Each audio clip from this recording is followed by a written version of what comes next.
ನಮಸ್ಕಾರ ಎಲ್ಲ ಸ್ನೇಹಿತರಿಗೂ ಮತ್ತು ಧ್ಯಾನದ ಆತ್ಮ ಬಂಧುಗಳಿಗೆ ತಮ್ಮೆಲ್ಲರಿಗೂ ನಮ್ಮ ವಾಸ್ತವ ಲೈಫ್ ಚಾನಲ್ಗೆ ಸುಸ್ವಾಗತ. ಸರಳವಾದ ಧ್ಯಾನ ಆನಾಪಾನಸತಿ. ಈ ಧ್ಯಾನವನ್ನು ನಿಮ್ಮೆಲ್ಲರಿಗೆ ಬ್ರಹ್ಮಶ್ರೀ ಗುರುಗಳಾದ ಡಾಕ್ಟರ್ ಸುಭಾಷ್ ಪತ್ರಿಜಿಯವರು ಕಲ್ಪಿಸಿಕೊಟ್ಟಿದ್ದಾರೆ. ಈ ಧ್ಯಾನ ಪ್ರಾರಂಭಿಸಬೇಕಾದರೆ ನಾವು ಮೊದಲು ಪ್ರಶಾಂತವಾದ ಜಾಗವನ್ನು ಆಯ್ಕೆ ಮಾಡಿಕೊಳ್ಳಿ. ಚೇರು ಮೇಲೆ ಕುಳಿತುಕೊಳ್ಳುವವರು ಕಾಲುಗಳನ್ನು ಕ್ರಾಸ್ ಮಾಡಿ ಕೈಗಳನ್ನು ಬೆರಳುಗಳನ್ನು ಒಂದರ ಮಧ್ಯೆ ಒಂದು ಸೇರಿಸಿ ಕುಳಿತುಕೊಳ್ಳಿ. ಕೆಳಗಡೆ ಕೂಡುವವರು ಕಾಲುಗಳನ್ನು ಮಡಚಿಕೊಂಡು ಕೈ ಬೆರಳುಗಳನ್ನು ಒಂದರ ಮಧ್ಯೆ ಒಂದು ಹಾಕಿ ಕುಳಿತುಕೊಳ್ಳಿ. ಧ್ಯಾನ ಪ್ರಾರಂಭಿಸಬೇಕಾದರೆ ಹೆತ್ತ ತಂದೆ ತಾಯಿಯವರಿಗೆ, ಸೃಷ್ಟಿಕರ್ತ ದೇವರಿಗೆ, ಪರಿಸರಕ್ಕೆ, ಭೂತಾಯಿಗೆ, ಭೂಮಾತೆಗೆ ಪ್ರತಿಯೊಬ್ಬರಿಗೂ ನೀವು ಕೃತಜ್ಞತೆ ಹೇಳುವ ಮೂಲಕ ಮತ್ತು ನಮ್ಮ ಆನಾಪಾನಸತಿಯ ಗುರುಗಳಾದ ಸುಭಾಷ್ ಪತ್ರಿಜಿಯವರಿಗೂ ವಂದನೆಗಳನ್ನು ಸಲ್ಲಿಸುತ್ತಾ ಈ ಧ್ಯಾನವನ್ನು ಪ್ರಾರಂಭಿಸಿ.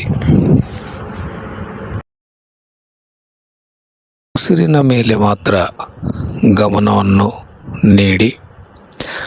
ಆಲೋಚನೆ ಬಂದಾಗೆಲ್ಲ ನೀವು ಉಸಿರಿನ ಮೇಲೆ ಗಮನ ಹರಿಸಿ. ಹಿಂದೆ ಆಗಿ ಹೋದಂಥ ಘಟನೆಗಳಿರಲಿ, ಮುಂದೆ ಆಗುವಂಥ ಘಟನೆಗಳಿರಲಿ, ಯಾವುದರ ಬಗ್ಗೆಯೂ ನೀವು ಗಮನ ಹರಿಸಬೇಡಿ. ವಾಸ್ತವದಲ್ಲಿ ಮಾತ್ರ ಇರಿ. ನಿಧಾನವಾಗಿ ನಿಮ್ಮಲ್ಲಿರುವ ಎಲ್ಲ ಒತ್ತಡವನ್ನು ಸರಳವಾಗಿ ಬಿಡುತ್ತಾ ಬನ್ನಿ. ದೇಹವನ್ನು, ಮನಸ್ಸನ್ನು ಎಲ್ಲವೂ ಸಡಿಲಗೊಳಿಸುತ್ತಾ ನಿಮ್ಮಲ್ಲಿ ಮಾತ್ರ ನೀವಿರಿ.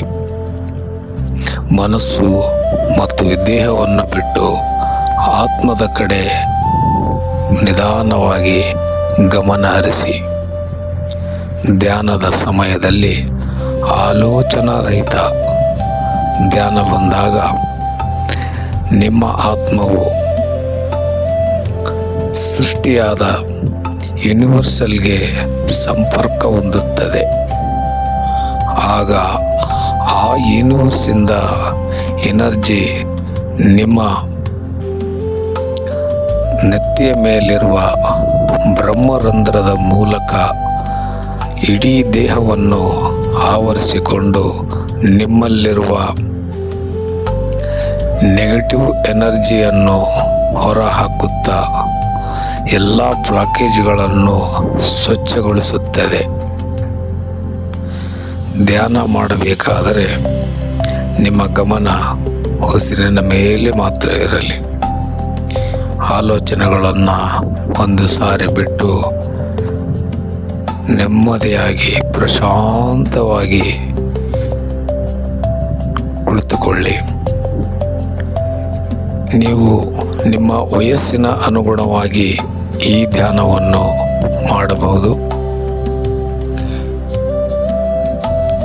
ಈ ಧ್ಯಾನವು ನಿಮ್ಮಲ್ಲಿರುವ ಎಲ್ಲ ನೆಗೆಟಿವ್ ಎನರ್ಜಿಯನ್ನು ಹೊರಹಾಕಿ ನಿಮ್ಮಲ್ಲಿ ಭರವಸೆ ಮತ್ತು ನೆಮ್ಮದಿಯನ್ನು ತುಂಬುತ್ತದೆ. ಆನಾಪಾನಸತಿ ಧ್ಯಾನ ಅತ್ಯಂತ ಸರಳವಾದ ಧ್ಯಾನ. ದೇವಾನುದೇವತೆಗಳು, ಋಷಿಗಳು ಪ್ರತಿಯೊಬ್ಬರು ಧ್ಯಾನದಿಂದಲೇ ತಮ್ಮ ಆತ್ಮಧ್ಯಾನವನ್ನು ವೃದ್ಧಿಸಿಕೊಂಡಿದ್ದಾರೆ. ಪ್ರತಿದಿನವೂ ನೀವು ಕನಿಷ್ಠ 5 ನಿಮಿಷದಿಂದ ಎಷ್ಟಾದರೂ ಈ ಧ್ಯಾನವನ್ನು ಮಾಡಬಹುದು. ನಂತರ ನಿಮ್ಮ 2 ಕೈಗಳನ್ನು ಬಿಡಿಸಿಕೊಂಡು ನಿಮ್ಮ ಕಣ್ಣಿನ ಮೇಲೆ ಇಟ್ಟು ನಂತರ ಕಣ್ಣುಗಳಿಂದ ನಿಮ್ಮ ಅಂಗೈಯನ್ನು ನೋಡಿ ಧ್ಯಾನವನ್ನು ಸಮಾಪ್ತಿಗೊಳಿಸಬಹುದು. ನಮಸ್ಕಾರ. ಹೆಚ್ಚಿನ ಮಾಹಿತಿಗಾಗಿ ನಮ್ಮ ವಾಸ್ತವ ಲೈಫ್ ಚಾನಲ್ಗೆ ಸಬ್ಸ್ಕ್ರೈಬ್ ಆಗಿರಿ. ಧನ್ಯವಾದಗಳು.